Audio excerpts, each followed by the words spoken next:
I wonder. I wonder if it rained up there. I mean, Yeah, it rained hard up there. It rained harder up there. Well, according to Stump, the more of the storms are up there. oh, what was he up there? No, just he was just Oh, watching the weather. Yeah. oh. Actually, we had people staying up there, so we would have known anyway. Oh, I was gonna say you may want to send a neighbor to go check on it because I was getting calls from people that even people that never get water got Hmm. water yesterday. And, Yeah. and I guess it came in funny places. We had I was out early in the morning. I had a showing down in East Garfield Park, and while we were waiting for the for the client to show up, it started it looked pretty threatening, but it started raining about a little after 9 o'clock, I think, a few minutes after 9 a.m. And oh my gosh, by the time I got done with the showing, I had a lake around my car. I couldn't get into my car without getting in the water because I didn't wear my wellies. I didn't know. I should have worn my wellies. So I had water in my shoes, so I took my shoes off and was driving with stocking feet in the car. And I was going down Lake Street, and there was a low point, and I'm going about 30 miles an hour, so I wasn't going really fast, but a little fast. And I get in the middle of this lake. I thought the car was going to stall. Thank God it didn't. But I think I got I don't Where were you? over in East Garfield Park.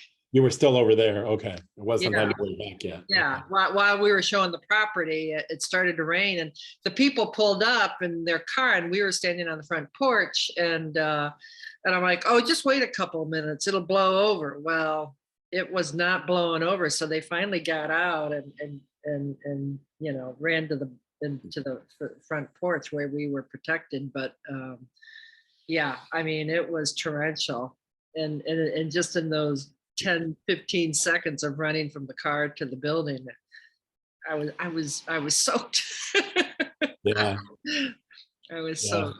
Yeah. Yeah, Anyway. it was pretty heavy at some points. Mhm. I know the Roger was coming down from Northbrook. He was having to go to Midway to pick up his daughter, and was going to come through here and meet me for coffee first, which he did. But his normal like 20 minute drive or whatever down here on a weekend was like an hour and 10.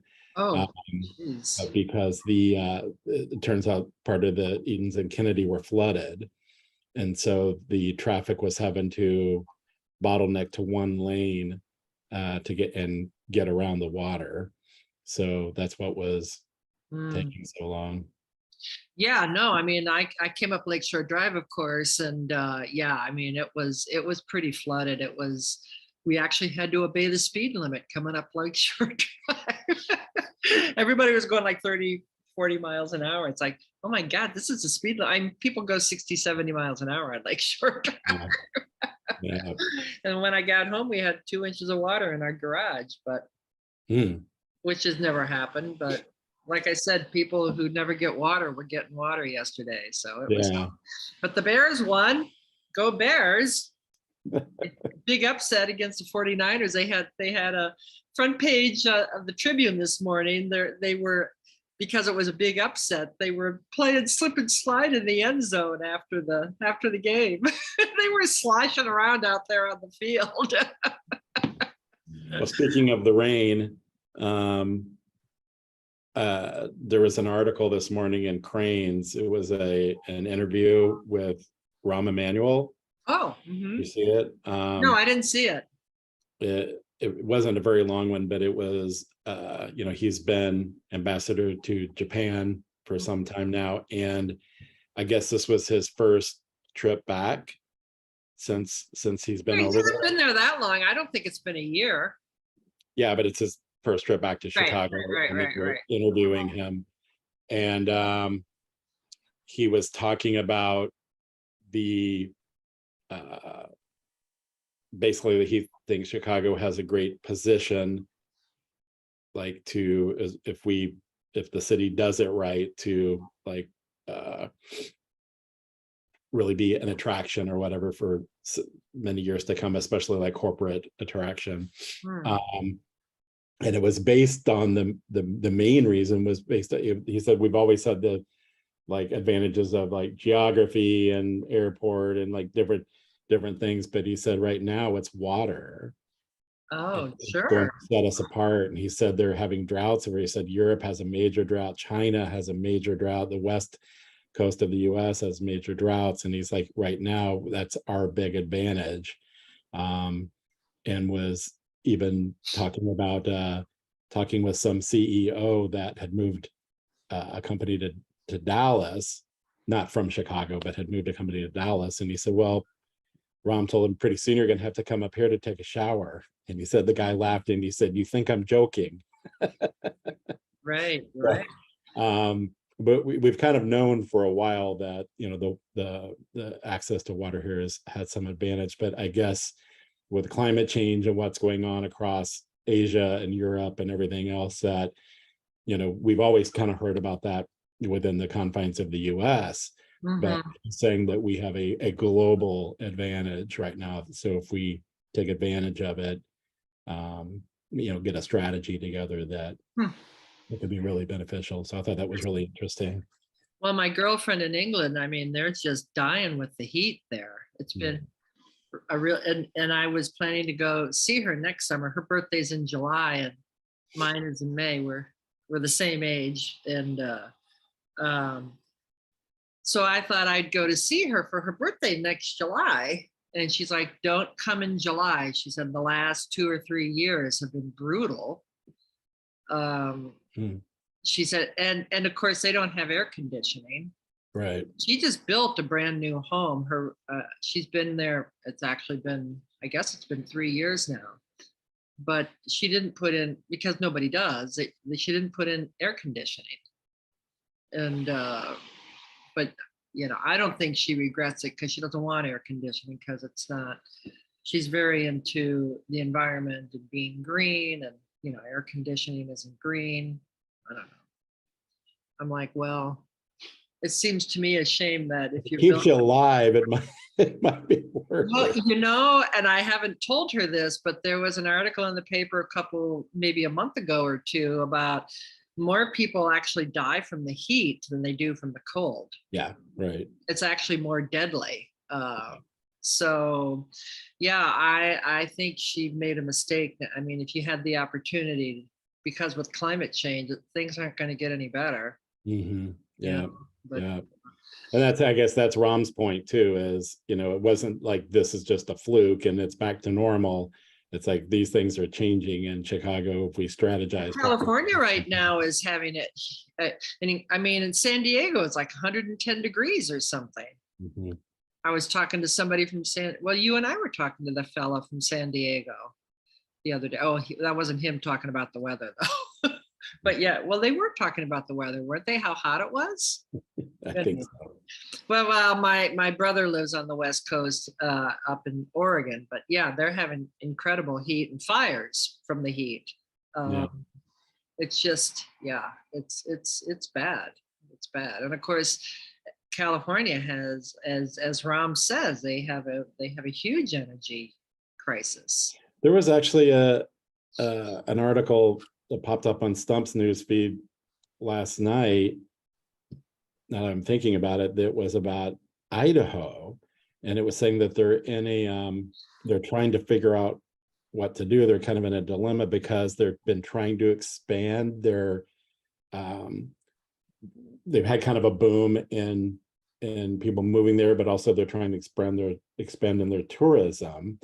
And it's one of their, you know, big money makers, and they're been working on that, but they're running out of water. Yeah, I didn't even think that was a thing there, but Stump well, didn't. that whole section of the country is basically high desert plateau. Yeah, you just think of Idaho as being mountainous and rivers and streams and, you know, wooded, you know, like all of that, but I guess not enough. And we've talked about the expansion in Boise, you know, how big, but you know, how Boise has exploded in these past few years. But I guess they're at a point now there's like they are afraid to try to work on any of their expansions or attracting tourism because they don't have enough water. So I didn't even know that was an issue for them. Hmm. Well, I suppose they get their water from an aquifer, right? I don't Like, know. like, I like didn't, the I didn't rest, see the like, article. I just saw the headline and sub-headline. That's the only reason I knew. like the rest of the country. I mean, like the rest of that part of the country, it comes from a I huge. figured the aquifers on the West Coast were bringing water from places like Idaho, that's where it was coming from, but I don't know. Oh, yeah, I don't know. Well, maybe they are. I mean, look at the Colorado River. It's basically a creek now. No. The mighty Colorado is just little because everybody's been using the water. So yeah, anyway, yeah. Anyway, so what else is going on? I was supposed to work yesterday and everything got canceled because of the weather. I had that appointment in the morning and my open house got canceled. I was supposed to meet a client afterwards to take some photos, and she's like, "Why don't you come when the weather's a little nicer?" I'm like, Yeah. "I think it's a good idea." Yeah. Uh, Yeah, I just had one showing yesterday afternoon, but it happened, so that was fine. oh, that's good. Unfortunately, the view wasn't great because it's a real view place, Mm. but it was raining at the time, so it was hard to see the view. But otherwise, they actually came and showed up on time and all of that. So Mm. yeah. Nice. Yeah. Interesting. Huh. So, what else is going on? I don't know. I'm going to try to get out and get my usual.